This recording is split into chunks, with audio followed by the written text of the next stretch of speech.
Now, in 2008, Mr. Dixon was voted top 30 under 30 in commercial real estate by the Real Estate New York magazine.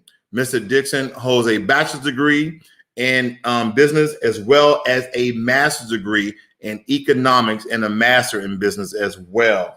So we're going to absolutely have a great time here. We're going to learn a lot of good information. So we're going to get hot. We're going to get started. You guys are going to enjoy this show. Sit back, take some notes, and learn something.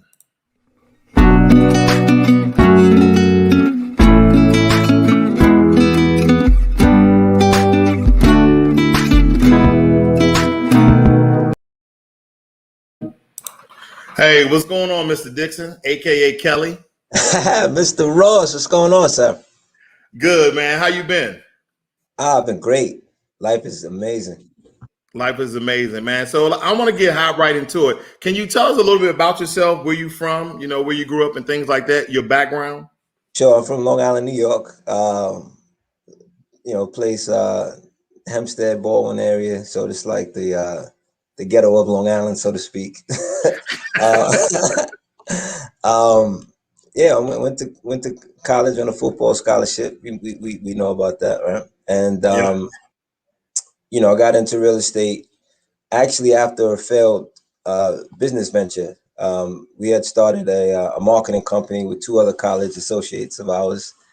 We didn't make that much money, and I jumped into real estate in 2004, and it's been a crazy ride. And I've been made a lot of money, lost a lot of money, and then made it back. Was able to make it back, and now we're coasting.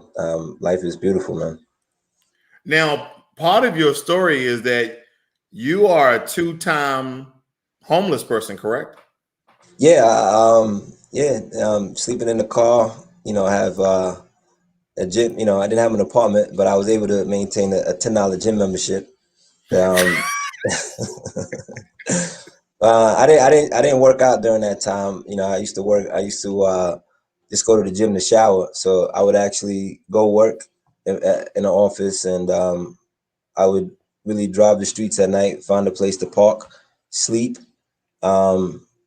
wake up, and go to the gym to shower, and then come back to work. In fact, I mastered living on $5 for lunch and breakfast. Oh wow! Yeah, so I'll go to McDonald's. I do the dollar menu. I get 2 sausage biscuits in the morning, and I would get at lunch where I have 2 double cheeseburgers. At the time they were $1 and a small fry, and that kind of held me down. At night, maybe a quick P&J and some Roman noodles, a poor-man special. So I know everybody who's coming in the chat right now, they're very, very curious. And if you have any questions at any time, please put them in the chat. So Kelly, tell us what everybody want to know. How can we use debt as wealth? How can we use debt to generate wealth? How can we do that?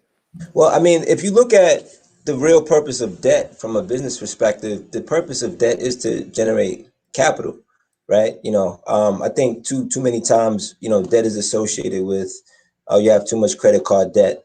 And the reality is that debt is designed to be a good thing, right? Because we're taking money and we're placing it somewhere, and we're paying that. The money's costing us, there's a cost to that capital, which is the interest rate, and we're making a profit that's exceeding the interest rate. So the purpose of debt is meant to be positive. What is transition is that people have taken debt and have purchased liabilities, things that are taking money out of their pocket. And if you haven't created an income stream from that debt, you actually place yourself in a worse position than actually, than never having it in the first place. So the key to debt is really just understanding that it's not your money, it's used to grow and invest. So if you're placing it in the right places, it'll make you wealthy.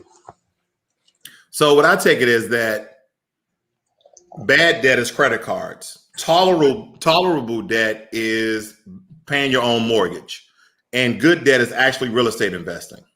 Yeah, I mean, it's not the form of debt is not as important as what you use it for. So let's take, if I have the worst credit card in the world and my interest rate is 29%, but I charge something that's going to double my money, then it's a good investment. You know, I think too many times we get caught up with the cost of the debt or the means of which we're taking the debt. But the reality is the mindset behind the debt. Why are you using the debt? If you're using the credit card and you're going to double your money and you're only going to pay 20%, then you can do that all day long. I mean, in business, we call that a very healthy margin. That's an 80% margin. Hold on. So let me get this correctly. So you telling me the notion that Dave Ramsey has that all debt is bad debt is not correct? No, that's I can't disagree more. So let's get into some questions that I have for you. What is one of the best ways for you to look for a property to invest in? Go directly to the owner. I mean, let's cut out the middleman. The middleman is they're making things more expensive.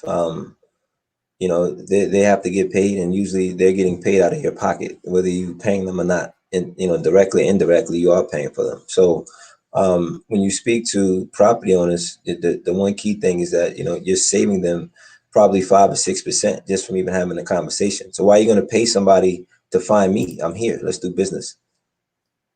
You know, that's really the notion. So the game plan is that how do you get directly to property owners? And information is pretty available. It's just, you know, at that point it just becomes a numbers game. The more people you contact, and there's several ways to contact them, the more lucky you're going to get, right? And with that, you know, you choose, you know, which properties you want to invest in, and the things you don't invest in, you can sell to another investor and still make money. I think one of the most important questions is, if I don't have any money, right? Yeah. I don't have any money in savings. I'm living paycheck to paycheck, but I want to be an entrepreneur. I want to own my own property. Either is buy and flip, or is buy, rehab, and rent, whatever method or strategy, but I want a property. How can I go into the real estate game with no money, right? I have decent credit, but I essentially have no money. How can I borrow money to buy real estate property? Well, I mean, the thing about investment is that if you have decent credit, when you go to your lender, that they look. All right, so credit tells a bank a couple of things. It tells them one specific thing. When they run your credit score, they're really looking for an answer to one question. If this individual has money, are they going to pay us? Right? If you have money, are you going to pay them? And if the answer to that is yes, then you have to showcase that you're using the debt to buy income. So if you're using the debt to buy money, then for the bank, okay, they're using the debt to buy money. If they have money, they pay. So it's a good risk for us. And that's really the question that they're asking. So if you're in a position that you've shown throughout your history that you're willing to pay if you have money, then they'll lend you money to buy assets that are producing income. So you don't even the potential to produce income. You don't even need to have skin in the game in order to do this. Well, yeah. Now that they want you can get up to 90%, but you know they want some skin in the game. They want some risk, but there's ways to creatively work around that if you don't have it. But what I tell people is that if you have no money, don't use your credit at first. Go find a great deal. Go find a buyer of it. Sell it to them. Do that 2 or 3 times. Now you have capital. And then use your credit to take down the 4th deal. But I'm saying, as far as like, you know, most people when they're looking for properties, even if they don't have any money to invest in, you know, what are some of the ways you actually look for property? I mean, the most common way is hey, drive around areas where you know they're vacant, or you know they have some abandoned buildings. Maybe that could be one way. What are some other ways to actually look for property to even go about acquiring that property? Well, you're looking for motivated sellers. So a vacant property doesn't do anybody any good, right? The municipality's pissed off because it looks terrible, right? So the neighbors are mad. The person that owns it is not getting any value from it, right? They're not living there, they're not renting it, so they're not deriving any value from it. And if you can come in and solve that problem or paint a picture that, hey, we're going to take this off your hands, and that's an excellent investment. I mean, that can be an excellent investment. The other piece is people that are in foreclosure, and there's a tsunami of them coming. So if somebody can no longer afford to pay a mortgage, or they're behind on their mortgage, most people are really concerned about their credit. Their credit is the reason they got into that position anyway. So Exactly.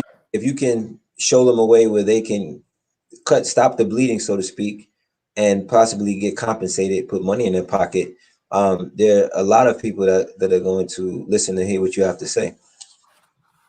Okay. So the thing is, you need to find out what the motivation is. And people inherit properties, probate, there's landlord tenant, people that are tired of bad tenants not paying, vacants. There has to, the motive. Why are they selling? What's the reason they're selling? Because we're looking for value. So there's a reason that they're gonna sell it to us less than what the property can potentially be worth, or what it's worth currently. Exactly. I mean, but what is the best? I mean, for most people, I know many real estate investors have their own methodologies as well as strategies. So, what is the best real estate strategy for most people that most people can essentially pick up, understand, and go out there and actually buy a property? I like wholesaling, to be honest with you. If you're new, if you think about it, when you calculate a return, you're calculating it based on how much money you put in, how much money you get back. So from a wholesale perspective, if I find a property, I get it under contract, it didn't really cost me anything. And if I can sell that and make a profit, my ROI is infinite. So once you do that, the best part, even the people that you're selling to, you can watch them and see what they're doing with the property, and learn on their money, right? So now I'm being honest, like, you say, okay, this is what you do. Oh, that's who your contractor is. That's who your real estate agent is. That's and you've kind of accumulated a team without even having to put up your own capital. And by the time you sell 2 or 3 deals, you may say, okay, now's the time I can jump in myself. You've gotten an education of somebody else's dime, and you put money in your pocket. Like I love wholesale. I've done multiple 6-figure wholesales, and with very little risk. So it's a great method in order to get started and get going and learn the business. Wow, that's really intriguing. How you can still to this day, this is one of the most electrifying conversations. Is how multiple people use debt to generate wealth and to become wealthy and rich. And some people are not just, I guess, catching on or getting it that this is very, very possible. Me myself, when I saw a couple of my friends, you included, go about raising their net worth through the same tools that you're using in order to generate wealth, is staggering. Because again, I did a video today about how rich people and people in the knowing do not pay taxes. They do not pay taxes. And matter of fact, someone like myself, I even showed on a video today how the federal government gave me almost $6 grand. And I was at a loss for my business. And people don't understand how to reinvest that money inside the business. And you count it as a loss because your debt is higher than your profit. Yeah, I mean, first of all, I pay taxes. I don't want the IRS. Say what now? I said I pay taxes, so the IRS. No. What I'm saying is, the way I'm talking about is, it's very legal what they're doing. Yeah, it's very legal. The tax loopholes within the tax code. Donald Trump even said, hey, don't get mad at me because I'm smart. Because people are getting mad, but Apple, Amazon, Nike, none of them paid taxes last year. None of these corporations are paying taxes because they know how to use the tax code to their advantage. Yeah, I mean, the thing is, like, real estate gives you an excellent write-off. It's called depreciation. So, you know, the irony of it is that you can take whatever profit your company is making, buy real estate. Let's say you made $1 million in profit. You could buy real estate on December 30th, and now that $1 million is gone, right? And you own this property. Let's just say the property is worth $1 million. Now you can go to a bank and say, "Can I get a loan against the property?" And the loan is not taxable. Now there's a cost to that capital, but the interest rate, 7% is a lot cheaper than 40%. Definitely. Yeah. So that's really the name of the game. And if you're smart enough to say, okay, well, I'm going to just live off of the fruits that I'm not this is speak to your tax advisor, but you can depreciate real estate, even commercial real estate, which is like, retail, office building. You can depreciate that over 35 years. So basically whatever the value is. So if I buy an office building for 35 million, I can hide $1 million of income because I can depreciate that over 35 years. And that's that I could basically take $1 million in revenue and not have to pay tax on it because it's being depreciated against. Depreciation wipes out the profit. So Absolutely. And depreciation is a paper loss. It's not an actual loss. Real estate has been appreciating, as you guys probably can tell in the market. So you have that element to real estate, and most business, when they say 90% of millionaires or 100% of millionaires own real estate, they own it to to protect on taxes. There's several ways there's several things you can do. Obviously, if you have a tax professional that you can, there's ways you can maneuver your money and get it back without having to pay taxes. But to your quick point, debt is not considered income. It's considered you borrowing money. So it's not a taxable event. So for those who are joining us, ladies and gentlemen, around the world, brothers and sisters, right now I am talking to the CEO, also within the industry, known as the principal of Anglestone Real Estate Venture Partners. And that's Anglestone, sir. That's Anglestone, sir. Please. Anglestone. I keep saying Anglestone. My apologies. Anglestone. Yes. Anglestone Real Estate Venture Partners. Good buddy of mine, also a college buddy of mine. We're trying to give you the answer so you guys can get into real estate using debt as wealth. There's a lot of questions we're going to cover here. So again, if you're just tuning in, please get your pen and paper. He is letting out a wealth of knowledge, and this should be taken for granted. Now, here's a common question that most people have when they're going about buying real estate property. The number one question is, other than me going directly to the owner of the property, do I need a real estate agent in order to buy? Do you need? No. There are good agents out there that do find property. But typically, real estate agents, they're making a commission on, getting the highest dollar possible for the for the owner. So, your interests aren't necessarily in line. Right, they want to maximize the sale price so they can get the highest commission. So it's not really conducive to what you're trying to do. You're trying to get the property as low as possible. So there are deals to be had through agents, but if you're the highest bidder on a property in Zillow, there's an old saying in real estate: you're either the smartest one or the dumbest one in the room. So you just got to kind of keep that in mind. Here's a question for you from one of the subscribers here. Penny Stock Investor said, I bought my first house. Should I sell it now or rent it out and cash flow? That's there's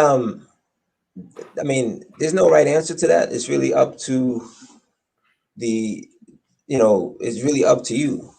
I look at it like a pair of sneakers.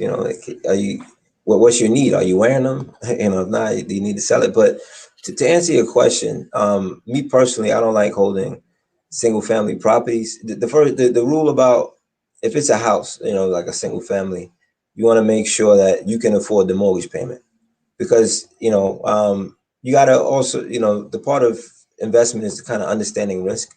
So if you're in a position where you're when one person pays, you're positive, and one person pays, doesn't pay, you're negative. Anything can happen to that person: death, loss of a job, all of that. So you need to understand that you need to be able to take over that mortgage payment for a set period of time. So if your mortgage payment is $5,000 and you're making $500 a month, it may look good while they're paying, but if something happens, they leave, you need to be able to step in place and pay that $500. Typically, if there's equity in the property, it may make more sense to sell it and then put it into something that has more units. So if you buy a 20 unit and one person doesn't pay, you're still profitable. Now I'm gonna dumb it down just a little bit, because I know when it comes to economics, real estate investing, you're just one of those mental geniuses guys. You have that good information. But I'm gonna ask you something very basic, because Sure. again, we got a lot of novice, a lot of beginners who are watching this, who really want to know that really basic information. Sure. So take, for instance, I go out, I buy a property. I Yeah. acquire that property with the help of a bank. I either bought it with zero money down, or I had some skin in the game, maybe 5 or 10K. The house was around 80 grand. Once I buy the property, did a little bit of rehab. One basic question: how do I find somebody to rent that property? And as well as that, how do I determine the rent of that property? Sure. I mean, at that point, an agent would come in excellent, and it differs from state to state, but here in New York, prior to some laws being passed, if a rental agent was actually paid by the renter, or should I say the rentee, right? So Yeah. it was basically the real estate agents will work for you for free.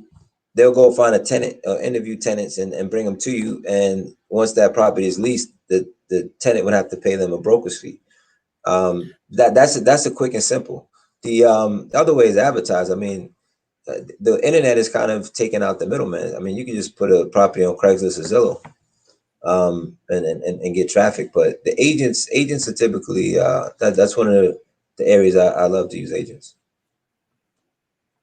Now, once I get that portion out of the way, I have a tenant in there. Another question would be: is it important, or should I rehab or update the rental property? Would that give me a higher level income earner, or depending on the neighborhood and environment, does that essentially depict how much the rent will be? How do I go about, understanding that? It's definitely the neighborhood. You got to look at the factors that go into real estate, and that's when you got to pay attention to location. I don't care how excellent the property is. It's a lot. If you have a 6 bedroom, the person that's renting that usually has a family, right? And they're gonna want their kids in a good school district. So people will pay for not so good of a property that is in an excellent school district. Just to kind of throw that out there. What is it around? Is it next to transportation? Is it next to nightlife? Is it walkable? Is it walkability? Like, can I go out of my house and walk to the store, or do I got to get in my car and drive? So all of these factors kind of come into play. But the one thing I can say is never outprice the market. You don't want to put I don't know anybody here from Compton. I'm not from Compton. I'll use New York places, but you don't want to, you don't want to put the Ritz Carlton, in the hood. It's just Exactly. You don't want to update the property so much where no one's going to rent it at that price anyway. Exactly. And that's what I guess you said with the real estate investors, where they come in because they can do the comparables, they can do the comps in that neighborhood, and roughly kind of give you a generalized amount that people are paying monthly. Is that correct? Yeah, there's websites too. You have Mashvisor. They do excellent. They give you rental comparisons. You can go on Zillow right now and just go to rental and see what things are like properties are renting for. to kind of get an idea. You can go to your local MLS to see what other properties are renting for, but there's very few agents that won't take your listing for a Okay. rental. Yeah. I guess another thing to actually look about, which I know a lot of people want to know, is again, we take that $10,000. That's how much money of my personal money I put into a property. I buy this property, I rent out this property, I have a tenant. I did maybe some small updates to keep it relevant within the market. When do I start to see a rate of return? And when can I wash, rinse, repeat? Because essentially, if I'm $10,000 down of my own money and the property was 80 grand, and so I borrowed 70 grand away from the bank, then when do I really start seeing a profit on my money where I could either use that money for other things as an income or reinvest that money, let's say when you do a cash out refi into another property? Well, the excellent point you brought up. Even if you're renting a property, you're not buying. I know people are so caught up on the Robert Kiyosaki rules, but you're really buying equity. You want to look at equity first, cash flow second. So it has to make sense on two accords. So if that 80, for instance, that $80,000 property is only worth 60,000, but you're cash flowing $500 a month, is that a good investment? To me, no. Because you're upside down. So you've basically lost 20,000. Making that investment. If you same property, Exactly. if it's 80,000, you're in the 80,000, but it's worth 150. You just made 70,000. So if you're making 500,000, now you can say, okay, well, I can go out and borrow 20, 30,000 against it. And just simple math, like if you were to hold that property for a year at 500,000, you're making $6,000. If you're able to pull out 30,000, you can basically do the same thing 3 more times. And if you do the math on that, not only are you, let's say you only get, instead of, I don't know, 500, you're making $400 for each property. You're still getting $1,200 in cash flow, but you've also, and on paper, you've made 210,000, and that's really where the money's made. Because once you can leverage equity, you can, it speeds up, what you're looking to do. So the key metric is not only are you looking at cash flow, you're looking at equity. Am I getting it below what it's worth? When it's said and done, when I finish fixing this property, is it going to be worth more than I paid for it? And if it hits that, Exactly. You're trying to cut costs with the rehab to appreciate the property value. yeah. So if it's if you can hit that metric and it hits the cash flow metric, then you're in an excellent position. But though I only look to hold investments that provide both. If it has to meet the equity requirement, because worst case scenario, even if I get in trouble or I need cash, I can always sell. And Exactly. the So selling, as long as you got property, you always have money.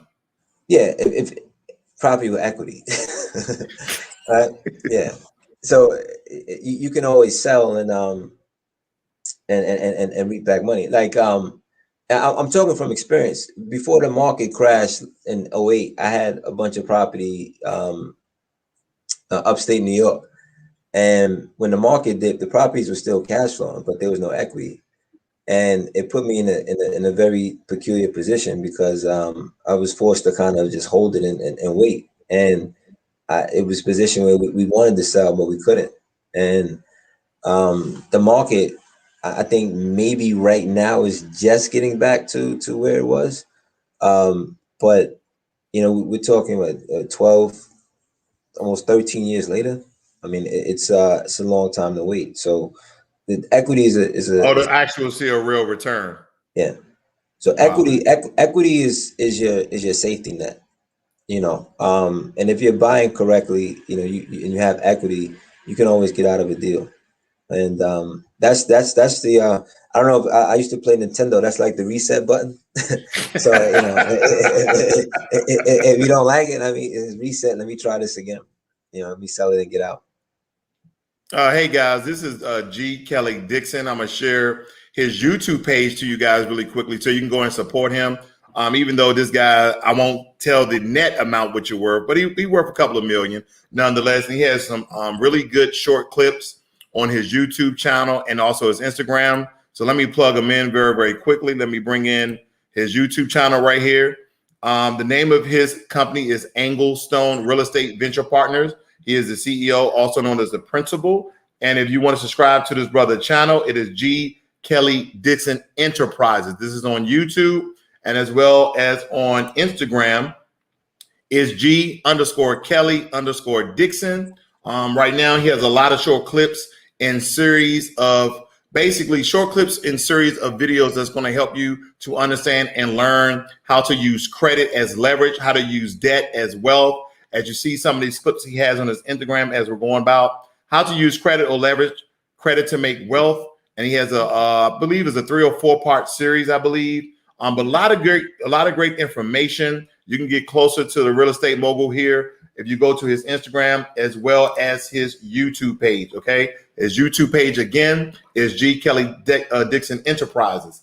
Now he also has a website. If you guys are looking for to sell property and things of that nature, the name of this website is Anglestone.com. That is Anglestone.com. This is a brief overview of a very robust and clean design website. Just giving you a brief overview of that. Now, let's get back to the video with G. So here's another question for you. Sure. Once I had that one property, and you kind of went into it, we're talking about how we, use a particular strategy and how we will maximize property. But what if I have 2 properties, right? And maybe I got into a bind. How can I maximize my investment property profits with only 2 properties and I don't have any more capital, any more debt to even use to buy another property? Well, yeah, money's not an excuse wholesale. I mean, the name of the game is finding deals. So if I don't have, and it happens, right? Because it's a cash intensive business. So if I find a great deal, I don't have the money, I just sell it to make money. So you would actually sell one of the 2 properties in order to get profits to buy another property or buy 2 more properties? How would you go about doing that? I would leave those properties where they're at. If it's positive cash flow and they're making me money, I can leave that where they are, and then I'll continue to shop and find deals. And then once I find those deals, instead of me buying them, I don't have money, I'll just sell them. I'll find another investor to say, hey, this is a great deal. Give me 20,000 and it's yours. So if I can do that 2 or 3 more times, now I have money. Now I can go out on the 3rd one, I can buy myself. So, it's just keeping the deal flow active, so money shouldn't stop deal flow. As long as you have money shouldn't. Wait a minute. Hold on. Wait 1 second. Money should not stop deals. No. Explain that. It doesn't take a lot of money to find deals. I mean, if you got $50, you can, start, market and get deals. I mean, if there's an old Bill Gates line, he's saying if you were down, if your business was down or stagnant, and you had a bunch of, and you need to invest money, where would you put it? And he said, I put 100% in the marketing. So it's really, going out and finding deals. Listen, I've drove around, I've found deals, you drive around and I mean, it was going to cost you some gas money, to go find, 20, 30 vacants and then contact the owners. So maybe one of them he says they want to sell. Now you get 10,000 and you double down on the marketing instead of you buying a suit or buying some nice clothes or that Rolex. Go do another marketing list. You do that a couple of times, you probably can easily scrape up, maybe $80,000, $100,000 and you go buy 2 more properties. I guess, once you have, like, say, for instance, 1 or 2 properties. Yeah. And how long do I have to wait to do a cash out refi in order to get capital from that refi so I can buy another property or use it as another investment? How long do I usually have to wait to do a cash out refi? It depends on the lender. There are some lenders with no seasoning. There are lenders with 6 months. Rule of thumb is 6 months, but there are banks that do, no seasoning if there's equity there. Particularly if you bought it cash yourself. When you say no seasoning, what you mean? A 1 day, 2 day turnaround? Yeah. Okay. So from some, and it depends on the lender. See, some lenders are looking at it like this: if you bought a property all cash, right, and you own it free and clear, what's the difference if me giving you a 50, refinancing you at 50% loan to value, right, or 50% of what the property's worth, versus me giving you 50% loan to buy it? It's basically the same thing, right? So you have banks that'll do that without much seasoning. Like I have a deal right now. I think I owned it maybe 4 months. We're pulling out a significant amount of money. Wow. Ladies and gentlemen, if you have any questions at all about real estate investment, please leave it in the chat while we have him here. Again, this is G. Kelly Dixon. He's the principal of Anglestone Real Estate Venture Partners, also a college buddy of mine and college friend. Just a lot of wealth of knowledge. Now, when it comes to buying these properties, right? Let's stay with the $80,000 example. For an $80,000 home, how much would I personally need for the closing costs and that 10 grand that I use as skin in the game, so to speak, so I can acquire that $70,000 loan? Is it part of that 10 grand, or do I have to come up with another amount of money to actually close on that property? It's you want, all right. So typically, depending on the property value, and that's a low price. You can easily, at that price, you can easily pay 10% closing costs. It depends on the state, municipality, whatever they charge for recording fees, taxes, title. That's in a traditional transaction. But there are plenty of closings that I didn't pay anything except maybe a couple $100. Oh wow.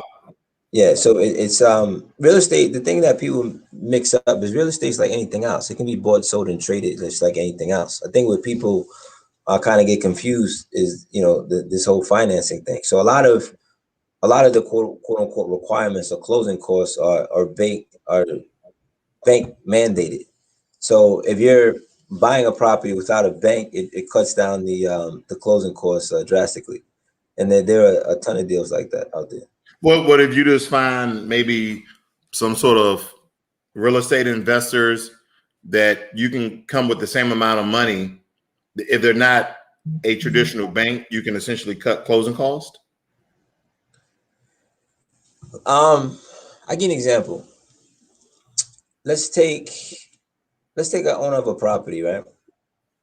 They bought the property. They're 2 months behind on their mortgage. And let's just assume that the mortgage is $1,000 a month. Now, so they're behind $2,000. And let's just assume that this property has no equity, but it can cash flow. So,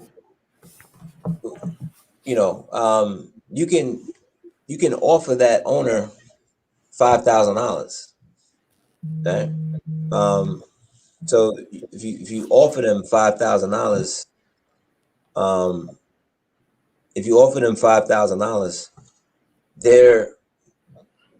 they could put money in their pocket. That's more if they were to try to sell it on the market because they can't necessarily afford a real estate agent.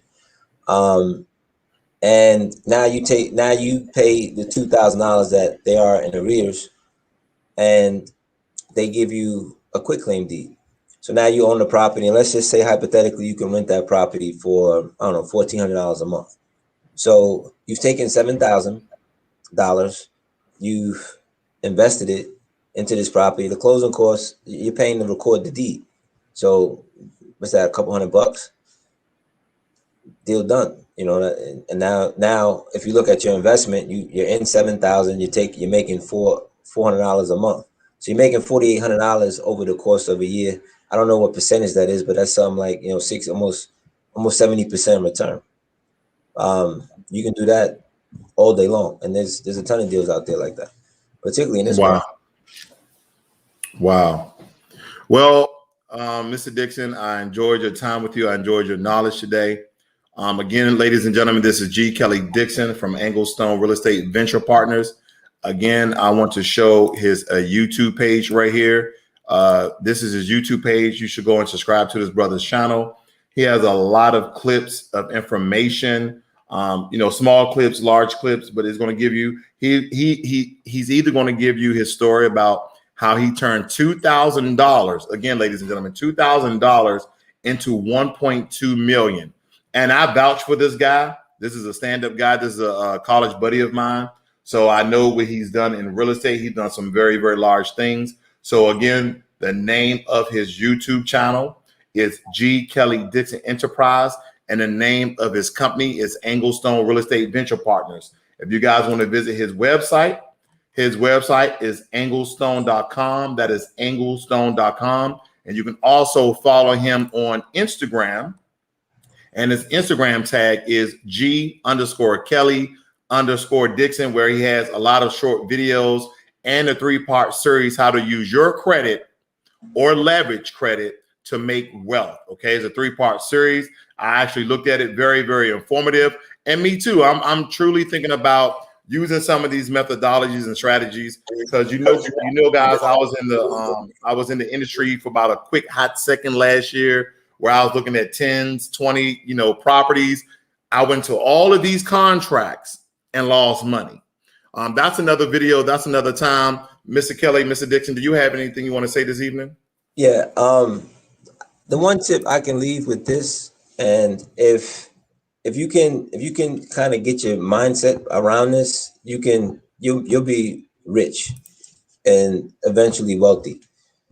Borrow money, buy income, and repeat. That's a good question too. Let me just ask you this one last question. Sure. Where can I actually go and learn how to do what you're doing? How can I learn how to invest in real estate? Sure. I mean, I have a course, it's you go to gkellyrealestate.com. So we put together some stuff. But I mean, that's the formula, that's the simple formula. And you'd be surprised how many banks will give you guys loans. Like if you have decent credit, you can go to a credit union right now, ask for $5,000-$10,000 loan, and they'll give it to you. Just, like I said, don't buy Gucci, buy some real estate. You said that was gkellyrealestate.com? Yeah. I'm trying to look you up, brother, so we can get. So this is a very important course. He's teaching. He's made a course for you guys to follow. That way, instead of looking at this video 100,000 times and writing down every single word, he's made a course. I'm trying to pop this up so you guys know how the website actually looks.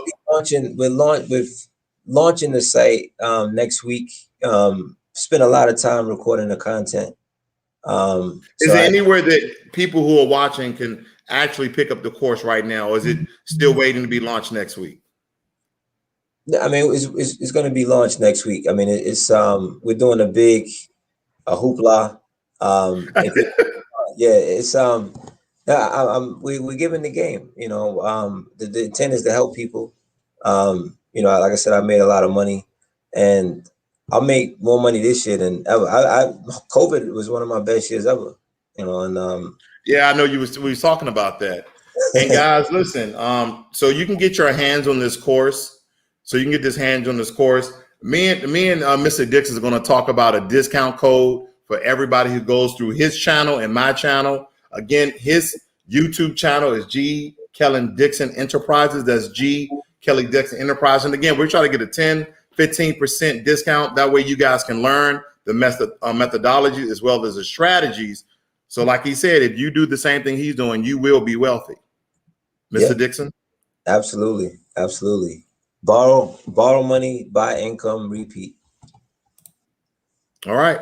That's it for tonight, guys. This is Financial Literacy 101. Learn money and be inspired. You guys have a great and wonderful evening. And thank you, Mr. Dixon, for all your information. I appreciate it, brother. No, thank you for having me. I'm out.